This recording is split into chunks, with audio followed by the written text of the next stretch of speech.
terjadi kalau diterima di perguruan tinggi, bermasalah pada sekolah.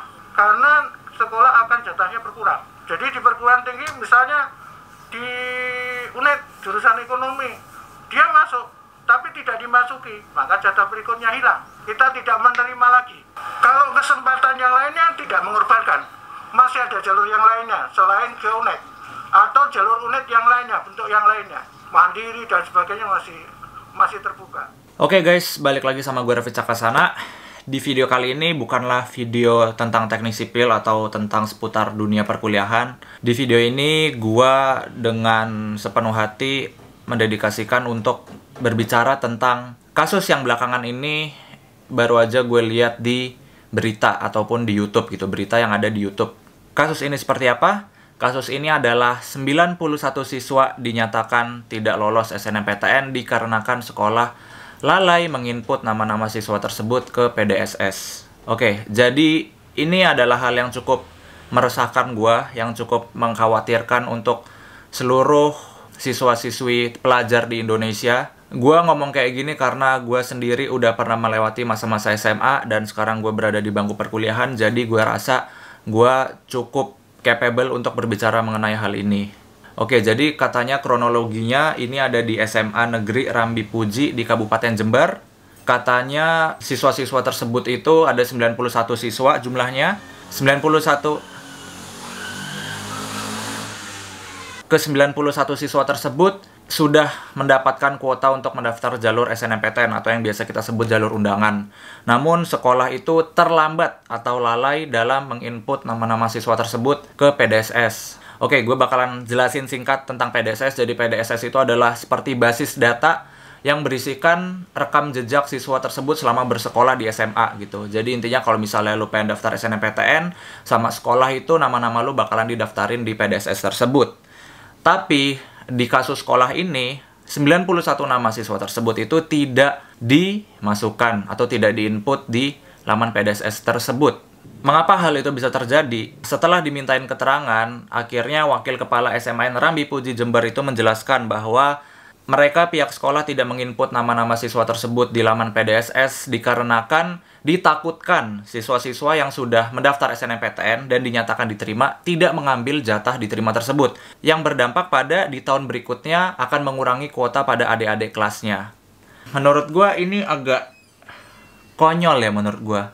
Karena gini loh, ibaratnya lo itu udah dikasih daftar buat daftar jalur SNMPTN, jalur undangan, yang mana itu adalah jalur yang cukup orang itu berlomba-lomba untuk bisa dapetin slot SNMPTN, yang mana SNMPTN itu adalah seleksi menggunakan nilai rapot, yang mana nggak semua orang itu bisa capable untuk mendaftarkan di jalur SNMPTN tersebut.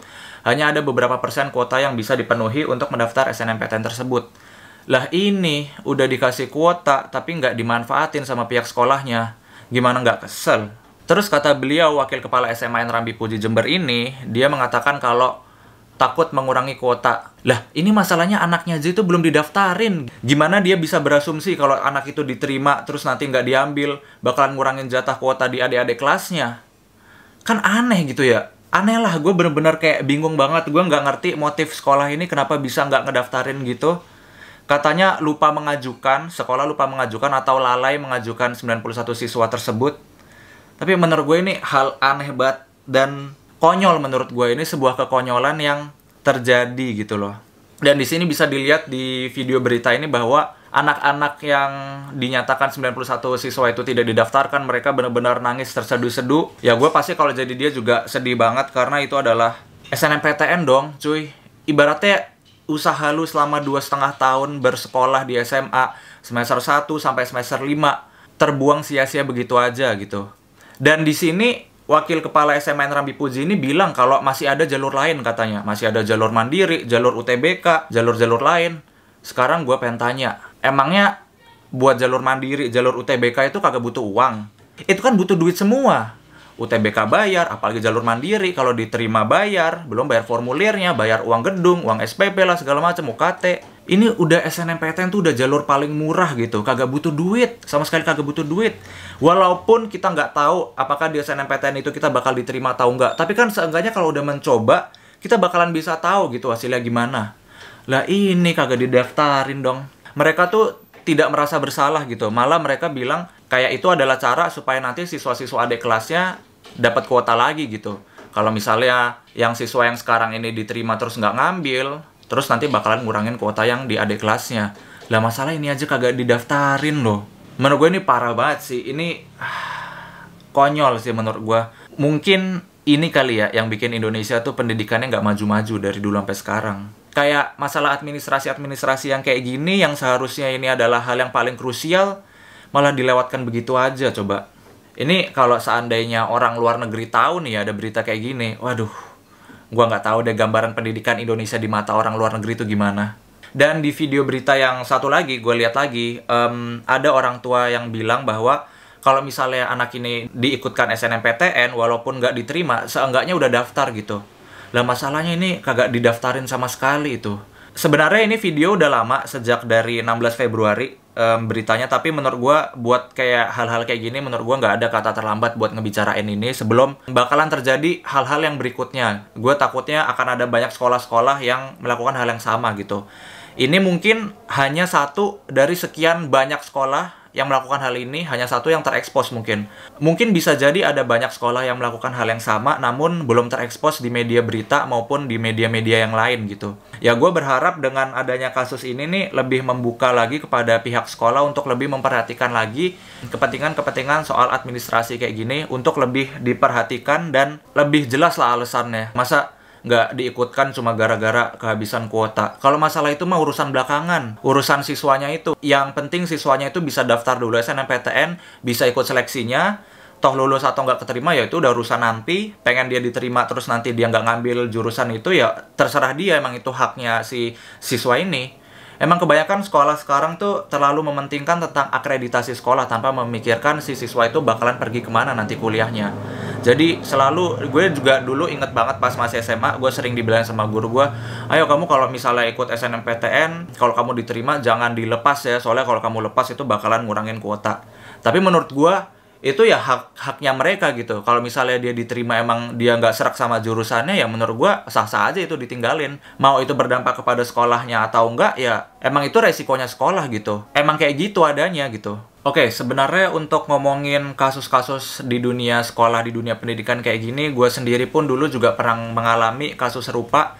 Tapi dalam kasus gue itu waktu itu bukan SNMPTN. Jadi gue ini bakalan cerita singkatnya. Jadi ini peristiwa yang gue alami di kelas 10 SMA alias kelas 1 SMA dulu sekitar semester 1 atau semester 2. Dikala itu ada UTS, dimana kalau setelah UTS itu akan ada pembagian rapot bayangan atau rapot mid semester. Nah, ketika pengambilan rapot mid semester itu, gue datang sama mama gue ke kelas gue untuk ngambil rapot. Terus pas mama gue terima kertas rapotnya, mama gue lihat kalau nilai fisika gue di situ tertulis 0.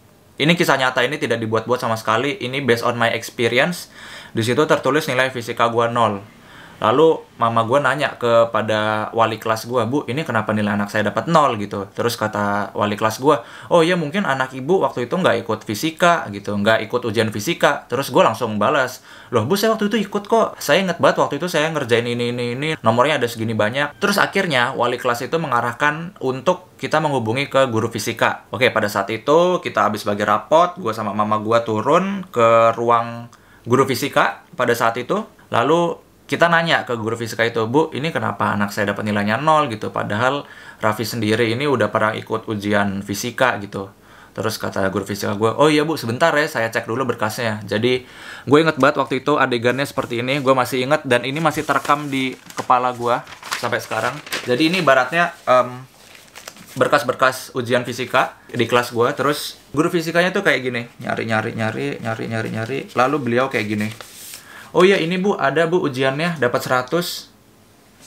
Beneran guys, beneran kayak gitu. Itu gila nggak sih guys? Gue yang nilai fisikanya di situ tertulis dapat 100 dan ditemuin kertasnya, tapi di rapot bayangan itu tertulisnya 0 gitu. Jadi lu bayangin aja nggak sih? Tapi untungnya ini mungkin masih mungkin masih ada di batas wajar karena waktu itu rapot bayangan, yang mana rapot bayangan itu tidak diikut sertakan untuk penilaian SNMPTN gitu. Jadi ya walaupun ini sebuah hal yang dimaafkan nggak ya, kayaknya ya kalian pikir aja sendiri deh menurut kalian gimana. Nah, menurut gue ini hal yang sering dilewatkan sama sekolah-sekolah di Indonesia, mungkin kurangnya responsibilitas gitu loh terhadap hal-hal yang bersifat administratif kayak gini yang seharusnya lebih diperhatikan lagi gitu. Mungkin bisa jadi hal-hal kayak gue ini adalah satu dari sekian ratus hal yang mungkin teman-teman gue atau adik-adik kelas gue atau kakak-kakak kelas gue temukan yang mereka alamin juga, mungkin bisa jadi. Gue berharap dengan adanya video yang gue upload ini, semoga sekolah-sekolah ke depannya itu lebih memperhatikan tentang peradministrasian kayak gini. Jangan sampai ada siswa-siswa lagi yang menderita seperti 91 siswa yang gagal ikut SNMPTN ini. Gue berharap semoga Indonesia menjadi negara yang punya kualitas pendidikan yang baik ke depannya, yang bisa membawa Indonesia menjadi negara maju ke depannya. Oke guys, kayaknya video gue sampai segini dulu. Ini adalah video yang gue sangat resah, makanya gue buru-buru ngebikinnya, jadi nggak gue edit-edit banyak, paling gue cuma cut-cut dikit aja. Jadi makasih buat kalian semua yang udah nonton video ini. Kalau kalian suka sama videonya, kalian like. Kalau ada pertanyaan, komen aja. Jangan lupa di subscribe. Gue bakalan cantumin link berita ini di kolom deskripsi gue supaya ada bukti yang konkret atas dasar gue tuh ngomongnya berdasarkan berita ini. Nggak ada yang gue lebih-lebihkan dan nggak ada yang gue kurang-kurangin. Jadi semua itu based on fact. Gue kalau berbicara itu pasti sesuai fakta. Gue nggak mau ngadi-ngadi sendiri karena buat apa juga. Jadi ya semoga video ini bisa membuka wawasan buat kita semua. Jadi sampai segini dulu guys. Terima kasih udah nonton.